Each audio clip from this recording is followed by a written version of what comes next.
Example 3 is an example of where we have a greater than 1 and the GCF is involved. So we're combining more and more steps here. Okay, so step 1, is it in standard form? It is. Step 2, check for GCF. There is one, and it is a 3. So I'm going to factor out a 3.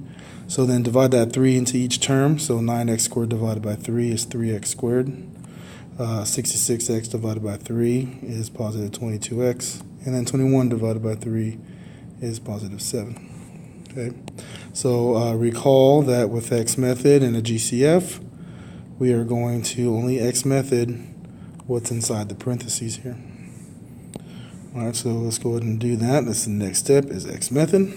So even though we factored out a GCF, we still have a coefficient of 3.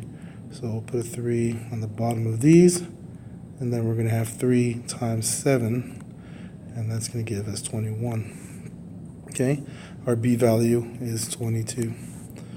All right, so these factors are really simple. It's just 21 and 1. Okay, but surprisingly, students miss this because they don't think as 1 as a factor.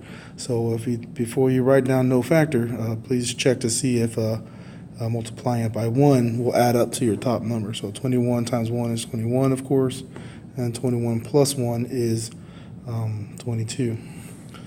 All right, so reducing, 1/3 does not reduce, but 21 over 3 does, and we get 7.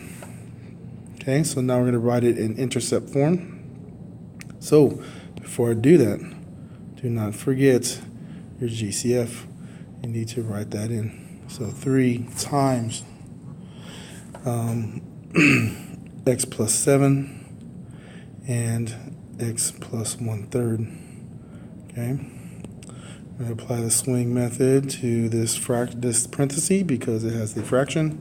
And we're going to swing that 3 in front of the x here. So rewriting it,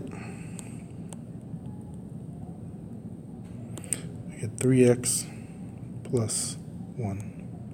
And there it is, fully factored with the GCF. Do not forget that.